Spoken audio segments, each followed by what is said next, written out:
இன்றைக்கி நம்ம பட்டாணி குழம்பு சொரக்காய் பொரியல் தான் பண்ண போகிறோம். அதுக்கு வந்து பட்டாணி வந்து ஆல்ரெடி வேக வச்சுருக்கேன். அதோட தண்ணி இருக்கும் இல்லையா, அதோட சேர்த்து ஊற்றிக்கலாம் வடை சட்டியில். அண்டு ஒரு உருளைக்கிழங்கை வந்து கட் பண்ணி வச்சுக்கணும் சின்ன சின்னதாக, அதையும் போட்டு கொஞ்ச நேரம் வேக வச்சுக்கலாம். அப்படியே வெங்காயம் ஒரு பச்சை மிளகாயை கட் பண்ணி வச்சுருக்கேன், அதையும் சேர்த்து கொஞ்ச நேரம் வேக வச்சுட்டு இந்த குழம்புக்கு அரைக்கிற மசாலா வந்து ஒரு 3 தக்காளி, 2 பல் தேங்காய் எல்லாத்தையும் போட்டு நைஸாக அரைச்சிக்கணும். நைஸாக அரைச்சிட்டு கொஞ்ச நேரம் வெந்துட்டுருக்குல்ல, அந்த இதில் வந்து நம்ம ஊற்றிட்டு கொஞ்சம் தண்ணியும் வந்து மிக்ஸி ஜார்லேயே அலசி ஊற்றிட்டு கொஞ்சம் நேரம் வேக வச்சிட்டோன்னா ரெடி ஆயிரும் குழம்பு. அதுக்கு நம்ம மசாலாவுக்கு வந்து சிம்பிளான மசாலா தான் போட போகிறோம். இந்த மசாலா வந்து எல்லா குழம்புக்குமே யூஸ் பண்ணலாம். இது வந்து இந்த குழம்பு வந்து எங்கள் அம்மாவோட ஸ்டைலில் குழம்பு. நானும் வெரைட்டியாக வைக்கணும்னு நினப்பேன். ஆனாலும் எனக்கு வந்து எங்கள் அம்மாவோட ஸ்டைல் குழம்பு தான் எனக்கு பிடிக்கும். அதனால் எப்போவுமே நான் இதே மாதிரி தான் வைப்பேன். ஆனால் அவருக்கு பிடிக்காது. ஒவ்வொரு நாள் இது வைப்பேன், ஒரு நாள் வேறு மாதிரி டிஃப்ரெண்ட்டாக வைப்பேன். ஆனால் இதுவும் சூப்பராக இருக்கும், ட்ரை பண்ணி பாருங்கள். அரைச்சி வச்சதை ஊற்றிட்டு தண்ணியை ஊற்றிட்டு கொஞ்ச நேரம் கொதிக்க வச்சுட்டு மசாலா வந்து 1/4 டேபிள் ஸ்பூன் மஞ்சள் தூள், 1/2 டேபிள் ஸ்பூன் மிளகாத்தூள், ஒரு 2 1/2 டேபிள் ஸ்பூன் ஆச்சி குழம்பு மிளகாத்தூள், இந்த மசாலா தான் எல்லா குழம்பும் யூஸ் பண்ணலாம். அதையும் போட்டுட்டு நல்லா கிளறி விட்டுட்டு நல்லா வந்து வற்ற வைக்கணும். உங்களுக்கு எந்த அளவுக்கு வேணுமோ அந்த அளவுக்கு நீங்கள் வந்து குழம்பு வந்து வேக வச்சு எடுத்துக்கலாம். நல்லா வற்றினா தான் கொஞ்சம் நல்லாயிருக்கும். தோசைக்கு சூப்பராக இருக்கும். இன்றைக்கி காலையில் சப்பாத்தி கூட நான் வச்சு சாப்பிட்டேன், சூப்பராக இருந்தது. இது வெந்துக்கிட்டே இருக்கட்டும். இதுக்கு நம்ம தாளிப்பு வைக்க போகிறோம்.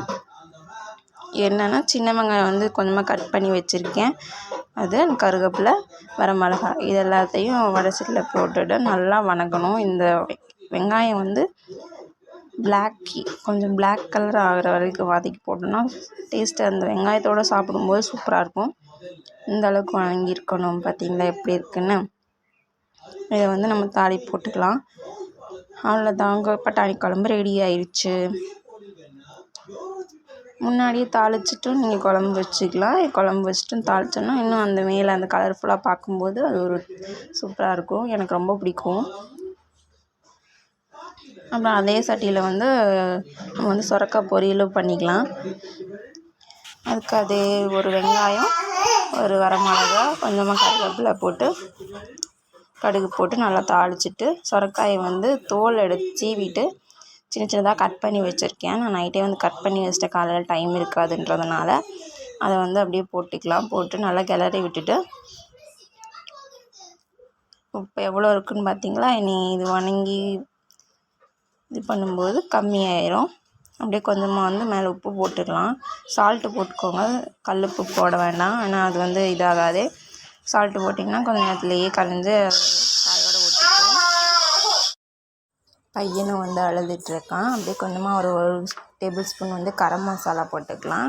இதுக்கு நான் வந்து எனக்கு பிடிச்ச மாதிரி செய்யணுன்னா நான் ஒன்று அரைச்சி போடுவேன். ஆனால் அவருக்கு வந்து பிடிக்காது. அதனால் இந்த கரம் மசாலா போட்டு கொஞ்ச நேரம் வதக்கிட்டு அவருக்கு டிஃபனுக்கும் சாப்பிட்றதுக்கு எடுத்து வச்சுட்டு இப்போ நான் எனக்கு செய்ய போகிறேன். பொட்டுக்கடலை வந்து அரைச்சிக்கலாம். கொஞ்சமாக போட்டு, நிறைய போட்டக்கூடாது, கொஞ்சமாக போட்டுக்கணும்.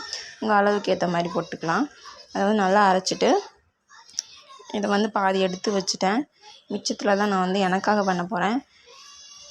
அதில் வந்து பொட்டுக்கடலை அரைச்சி வச்சுருந்தோம் இல்லையா, அதை எடுத்து போட்டுட்டு நல்லா கொஞ்ச நேரம் வதக்கிட்டு அந்த பொட்டுக்கடலை வந்து பிளாக்கி அண்ட் ஒரு சவந்த கலரில் ஆனதுக்கப்புறம் எடுத்து சாப்பிட்டிங்கன்னா சூப்பராக இருக்கும். இதுவும் எங்கள் அம்மாவோட ரெசிபி தான். நான் கற்றுக்கிட்டதே பாதி எங்கள் அம்மா கிட்ட, மிச்சம் வந்து நானாகவே கற்றுக்கிட்டேன். இது வந்து ட்ரை பண்ணி பாருங்கள், உண்மையாகவே சூப்பராக இருக்கும். இன்றைக்கி எங்களோட மார்னிங் டிஃபன் இது தான். சாப்பாடு, சொரக்காய் பொரியல் அண்ட் பட்டாணி குழம்பு.